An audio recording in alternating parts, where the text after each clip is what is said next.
சென்னை அணிக்கு மட்டும் இல்லாமல் சிஎஸ்கே ரசிகர்களும் பார்த்தீங்கன்னா இது ஒரு மிகப்பெரிய நற்செய்தி. குறிப்பாக பார்த்தீங்கன்னா இது வந்து ஒரு குட் நியூஸ்னு சொல்லிட்டு சொல்லலாம். அது என்னன்னு சொல்லிட்டு பார்த்தீங்கன்னா, சென்னை அணியின் முக்கிய வீரரான டெவால் பெரிஸ் வந்து டெல்லி அணிக்கு எதிராக வந்து விளையாட போகிறார் அப்படின்ற தகவல் வந்து வெளியாகி இருக்கு. குறிப்பாக பார்த்தீங்கன்னா சிஎஸ்கே அணி இந்த சீசனில் முதல் விளையாடிய 3 போட்டியிலுமே தோல்வி அடைஞ்சிருக்காங்க. இதில் பார்த்தீங்கன்னா டெவால் பெரிஸ் மற்றும் சிஎஸ்கே அணியின் முன்னாள் வீரர் மகேந்திர சிங் தோனி இவங்க 2 பேருமே பார்த்தீங்கன்னா விளையாடலை. இது வந்து சிஎஸ்கே அணி மிக பின்னடைவாக இருந்தது. குறிப்பாக பார்த்தீங்கன்னா கடைசியில் விளையாடின சிஎஸ்கே அணி வந்து ஆர்சிபி எதிர்த்து விளையாடினாங்க. இந்த போட்டியில் வந்து சென்னை அணி தோல்வி அடைஞ்சாங்க. கிட்டத்தட்ட பார்த்தீங்கன்னா 2024, 25, 26 3 ஆண்டுகளுமே வந்து ஆர்சிபி எதிராக வந்து சிஎஸ்கே அணி தோல்வி மட்டுமே அடைஞ்சிருக்கிறாங்க. இது வந்து மிகப்பெரிய சிஎஸ்கே அணிகளுக்கு வந்து சிஎஸ்கே அணிக்கு மட்டும் இல்லாமல் சிஎஸ்கே ரசிகர்களுக்கும் இது வந்து ஒரு சோக செய்தியாகவே இருந்தது. அது மட்டும் இல்லாமல் பார்த்தீங்கன்னா அடுத்து வரக்கூடிய போட்டிகள் எல்லாத்தையுமே சென்னை அணி முக்கியமாக கட்டாயமாக வெற்றி பெற்றே ஆகணும். என்ன காரணம்னு பார்த்தீங்கன்னா ஏற்கனவே அவங்க வந்து நெட் ரேட்டும் மைனஸில் இருக்காங்க. அவங்ககிட்ட வந்து புள்ளிகளும் இல்லை, எந்த புள்ளிகளும் இல்லை.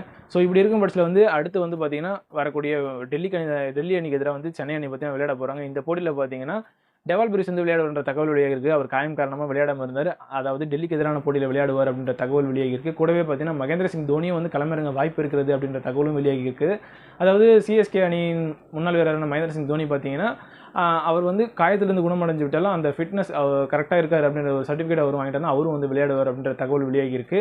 குறிப்பாக பார்த்தீங்கன்னா இந்த போட்டியில் அதாவது சிஎஸ்கே அணி விளையாடிய போட்டிகளில் பார்த்தீங்கன்னா சஞ்சு சாம்சன் மற்றும் ருத்ராஜ் கெய்க்வாட் இவங்க 2 பேருமே பார்த்தீங்கன்னா இது வரைக்கும் வந்து சொற்ப ரன்களுக்கு தான் அவுட் ஆகிருக்காங்க. எந்த ஒரு பிக் ஹிட்டிங்கோ இல்லை வந்து ஒரு நல்ல ஸ்கோரோ கொடுக்கல. அது என்ன காரணம்னு பார்த்தீங்கன்னா குறிப்பாக பார்த்தீங்கன்னா ருத்ராஜை நம்ம எடுத்துக்கும்போது ருத்ராஜ் கெய்க்வாட் பார்த்தீங்கன்னா ஒரு கேப்டனாகவும் ப்ளஸ் வந்து அவர் ஓப்பனிங் இறங்கும்போது பார்த்தீங்கன்னா அவர் வந்து ப்ரெஷரில் வந்து இறங்கி விளையாடுறாரா அப்படின்ற ஒரு சிஎஸ்கே ரசிகர்களுக்கு மத்தியில் வந்து இதுவும் வந்து பேசுபொருளாக மாறி இருக்குது. ஏற்கனவே பார்த்தீங்கன்னா ரவீந்திர ஜடேஜா 2022 பார்த்தீங்கன்னா இதே மாதிரி தான் அவருடைய கேப்டன்சி கொடுக்கப்பட்டது.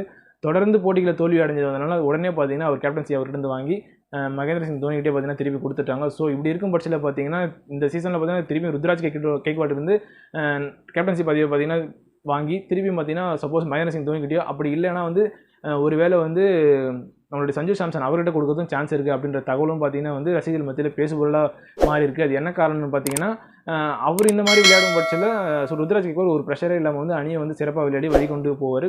அது மட்டும் இல்லாமல் பார்த்தீங்கன்னா ஒரு ஸ்டெம்புக்கு பின்னாடி வந்து டீமை வந்து அழகாக வழிநடத்தக்கூடியவர் தான் வந்து மகேந்திர சிங் தோனி. ஸோ அப்படி தான் வந்து சிஎஸ்கே ரசிகர்கள் வந்து விரும்புவாங்க. அப்படி இருக்கும் பட்சத்தில் பார்த்தீங்கன்னா சஞ்சு சாம்சனுக்கு வந்து அந்த கேப்டன் பதவியை வழங்குறதுக்கு வாய்ப்புகள் இருக்கலாம் அப்படின்னு சொல்லிட்டு வந்து நம்ம தரப்புல வந்து சொல்கிறோம். அது மட்டும் இல்லாமல் பார்த்தீங்கன்னா சென்னை ரசிகர்களும் பார்த்தீங்கன்னா அதுக்காக தான் விரும்புவாங்கன்னு சொல்லிட்டு என்னுடைய கருத்து. உங்களுடைய கருத்து என்ன சொல்லிட்டு நீங்கள் மறக்காமல் கமெண்ட் செக்ஷனில் கமெண்ட் பண்ணுவாங்க. என்ன காரணம்னு பார்த்தீங்கன்னா ஜடேஜாவே பார்த்தீங்கன்னா ஒரு எமோஷனல் அதுவும் பார்த்தீங்கன்னா எந்த ஒரு ஃபீலிங்ஸும் இல்லாமல் ஜடேஜாவே அங்கே கொடுக்கும்பொழுது இப்படி இருக்கும் பட்சத்தில் பார்த்தீங்கன்னா இந்த மாதிரி கேப்டன்சி மாற்றத்துக்கும் பார்த்தீங்கன்னா சான்சஸ் இருக்குன்னு சொல்லிட்டு என்னுடைய தரப்பு. நீங்கள் மறக்காமல் கமெண்ட் செக்ஷனில் கமெண்ட் பண்ணிட்டு போங்க இதை பற்றின கருத்தை. இந்த மாதிரி கிரிக்கெட் அப்டேட் தெரிஞ்சுக்க நம்ம சேனலை மறக்காமல் சப்ஸ்கிரைப் பண்ணிங்க.